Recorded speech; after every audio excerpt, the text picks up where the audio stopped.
अशरफ इकबाल दोबारा आपके सामने। आज एक बहुत ही मज़ेदार टॉपिक हम आपके सामने पेश करेंगे। बहुत ही मज़ेदार topic.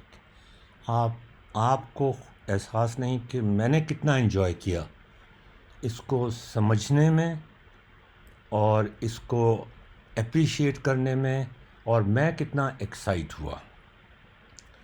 Equation of a straight line बड़ी सिंपल सी चीज़ है, मगर equation of a straight line in 3D ये भी बड़ी सिंपल चीज़ होनी चाहिए। आप 3D में ही रहते हैं जनाब, आप 2D में नहीं रहते, 3D में ही रहते हैं। तो equation of a straight line 3D में अगर आपको लिखने के बहुत सारे फ़ायदे मिलेंगे आपको। किस किस फील्ड में इसकी एप्लीकेशन होंगी। अनफॉर्चुनेटली कैलकुलस का पहला कोर्स जो है उसमें हमने इसको क्यों नहीं शामिल किया, तजाहुल आरिफाना। तो नाज़रीन, मज़ीद कुछ बात किए बग़ैर हम चलते हैं concentrate on the brown line segment. हम लाइन की इक्वेशन लिखना चाहते हैं, लेकिन ज़्यादा बेहतर ये होगा कि हम एक लाइन सेगमेंट की इक्वेशन लिखना चाहें। सेगमेंट एक लाइन का हिस्सा होती है, एक जगह से शुरू होती है, दूसरी जगह पे ख़त्म होती है, या उसके एंड पॉइंट्स होते हैं। डायरेक्टेड नहीं होती, एंड पॉइंट्स होते हैं। आप अपने इर्द गिर्द ज़रा नज़र डालिए, आपको मुख्तलिफ़ चीज़ें जो नज़र आएंगी उसमें लाइन सेगमेंट्स नज़र आएंगी। ये देखें, ये सारी लाइन सेगमेंट्स हैं। इनकी इक्वेशंस अगर हम लिखना शुरू कर दें 3D में, तो हम इस सारे की इक्वेशन लिख सकते हैं। ये कोई इतना मुश्किल काम नहीं है, ये बहुत मज़ेदार काम है, बहुत ही मज़ेदार काम है। Concentrate on the blue line segment, on the brown line segment. ये ब्राउन लाइन सेगमेंट पे कॉन्सन्ट्रेट करने की कोशिश करें। ब्राउन लाइन सेगमेंट देखिए, ये ब्राउन लाइन सेगमेंट जो है ये कहाँ से शुरू हो रहा है, मैं आपको घुमा के दिखा दूँ। ये 3D में घुमा के दिखा दूँ मैं आपको।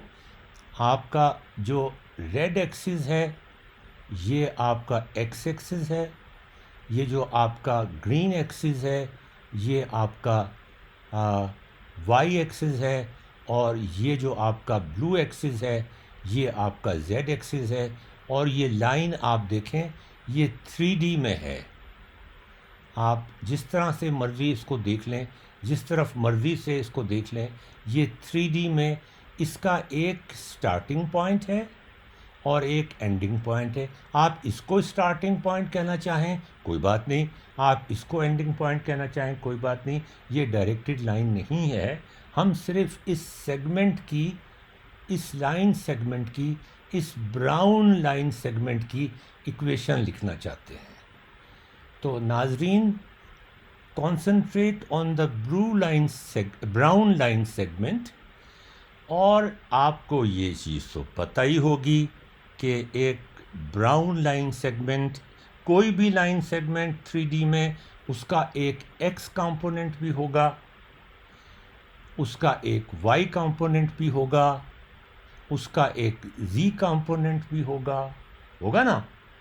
अच्छा, अगर होगा तो इसका मतलब ये है कि एक्स कंपोनेंट भी होगा ब्राउन लाइन का, वाई कंपोनेंट भी होगा ब्राउन लाइन का, जी कंपोनेंट भी होगा ब्राउन लाइन का। ब्राउन लाइन का जो स्टार्टिंग पॉइंट है उसका जो एक्स कंपोनेंट है उसका स्टार्टिंग पॉइंट भी वही होगा। जो वाई कंपोनेंट का स्टार्टिंग पॉइंट है वही ब्राउन लाइन सेगमेंट का स्टार्टिंग पॉइंट होगा। जो जी कंपोनेंट का स्टार्टिंग पॉइंट है वो ब्राउन लाइन का। Concentrate on the starting and ending points of brown line segments.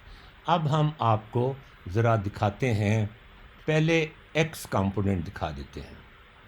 ये देखें जी, ये इसका एक्स कंपोनेंट है, देखा आपने देखा कितनी आसानी से ये चीज़ नज़र आ रही है। एक्स कंपोनेंट है इसका, जो एक्स एक्सिस के पैरेलल है। ये ब्राउन लाइन सेगमेंट का एक्स कंपोनेंट है। इसका स्टार्टिंग पॉइंट एक्स कंपोनेंट का, ये एंडिंग पॉइंट एक्स कंपोनेंट का। इसको प्रोजेक्ट करें अगर आप एक्स एक्सिस पर, तो ये दोनों। इसी तरह से हम ग्रीन लाइन का देखते हैं। ये ग्रीन लाइन का, ये देखें, ये वाई कंपोनेंट है इस ब्राउन लाइन का। स्टार्टिंग पॉइंट इसका भी वही है, एंडिंग पॉइंट इसका भी वही है। तो ग्रीन लाइन पैरेलल है वाई एक्सिस के, ग्रीन एक्सिस के। रेड या एक्स कंपोनेंट वो है जो पैरेलल है रेड एक्सिस के, जो एक्स एक्सिस है। और अब हम जेड कंपोनेंट पे आते हैं। जेड कंपोनेंट हमारा, जो जेड कंपोनेंट है हमारा, वो है ये अब आप देखिए कि ये हमारा जेड कंपोनेंट है। ये इसका जेड कंपोनेंट है।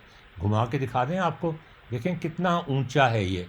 इसका स्टार्टिंग पॉइंट और इसका एंडिंग पॉइंट ऊंचाई के हिसाब से इस ब्राउन लाइन सेगमेंट की जो ऊंचाई है, जो रिफ्लेक्शन है ऑन द जेड एक्सिस, वो ये है।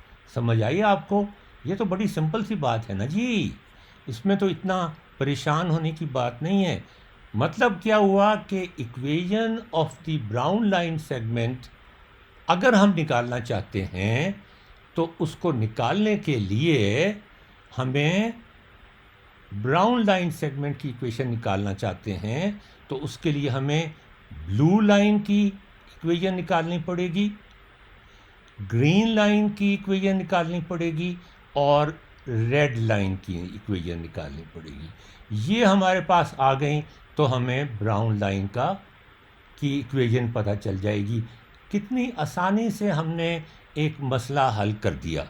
और इसको दूसरी तरह से देखें कि अगर हमारे पास एक्स कंपोनेंट की इक्वेशन मौजूद हो, रेड कंपोनेंट की मतलब इक्वेशन मौजूद हो, या और वाई कंपोनेंट ग्रीन कंपोनेंट की इक्वेशन मौजूद हो किसी लाइन की, और जेड कंपोनेंट ब्लू कंपोनेंट की इक्वेशन मौजूद हो किसी लाइन सेगमेंट की, तो हम इक्वेशन उस लाइन सेगमेंट की निकाल सकते हैं। तो ये अब आप ज़रा गौर से दोबारा देखिए। अच्छा, अब मैं आपको एक मज़ेदार चीज़ दिखाता हूँ। ये रेड लाइन जो है, ये एक्स एक्सिस के पैरेलल है। ये एक्स एक्सिस के पैरेलल है। ये आप देख रहे हैं कि ये एक्स एक्सिस के पैरेलल है। ये देखिए जी, ये देखें, ये इस में लाई कर रही है, इस में लाई कर रही है। ये देखें, ये इसमें लाई कर रही है, इस प्लेन में लाई कर रही है रेड। और जो ग्रीन है वो किस प्लेन सेगमेंट में लाई कर रही है? वो इस प्लेन सेगमेंट में लाई कर रही है, ग्रीन जो है, ये देखा आपने। और जो ब्लू है वो किस में लाई कर रही है? वो इसमें लाई कर रही है। अब आपने देखा, ठीक है, देख लिया आपने अच्छी तरह से। ये अब किस प्लेन में लाई कर रही हैं, इनकी इक्वेशन निकालने के लिए ये हमें बहुत मदद देगा। ये ख्याल, ये बड़ा नेचुरल सा ख्याल है, बड़ा सिंपल सा ख्याल है। इसमें कोई ऐसी ख़ास बात, ऐसी मुश्किल बात समझने की नहीं है। तो अगर हम ब्राउन लाइन की इक्वेशन निकालना चाहते हैं, तो हमें इसकी इक्वेशन निकालनी पड़ेगी, हमें इसकी इक्वेशन निकालनी पड़ेगी, और हमें इसकी इक्वेशन निकालनी पड़ेगी।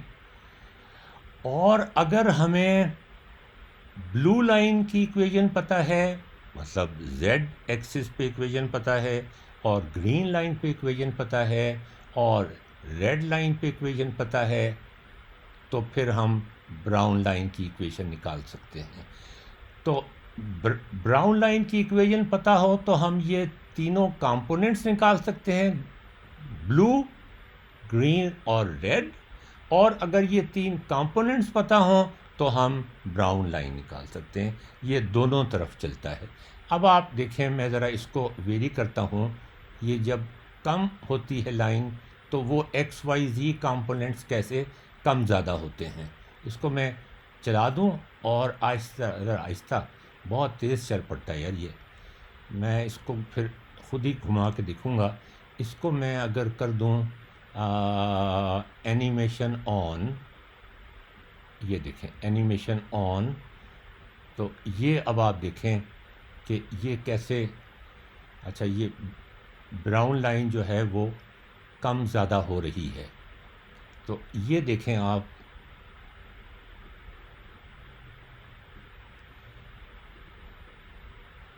एनिमेशन को बंद कर देता हूँ।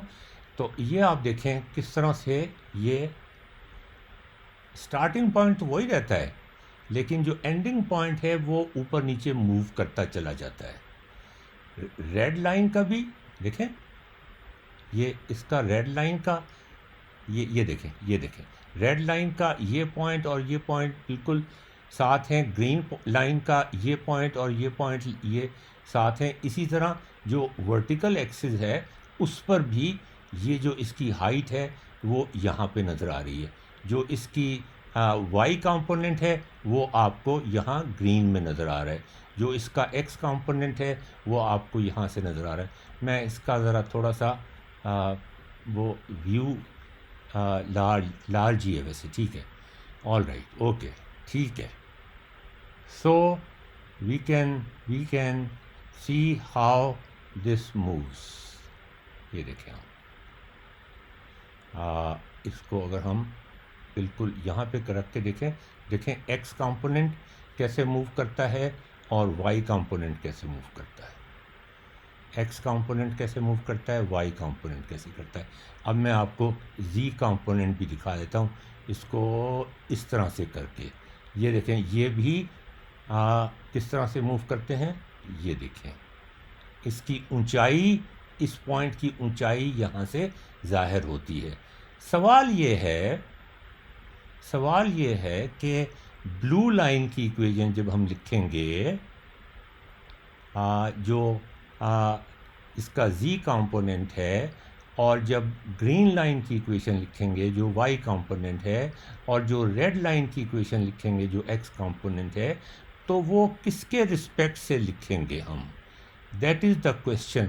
ज़रा इधर नज़र तो डालिए, मैं पूरा जवाब आपको अभी नहीं बताऊंगा, थोड़ा सोचना पड़ेगा आपको थोड़ा सोचना पड़ेगा।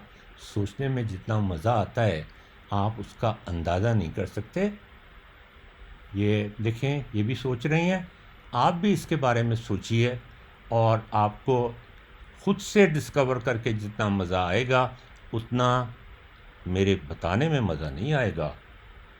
एन्जॉय कीजिए मैथमेटिक्स को, एक्साइटेड रहिए मैथमेटिक्स के साथ, एहतियात कीजिए आजकल कोरोना वायरस की वजह से, और सोचते रहिए, आंखें खोलिए, सोचिए,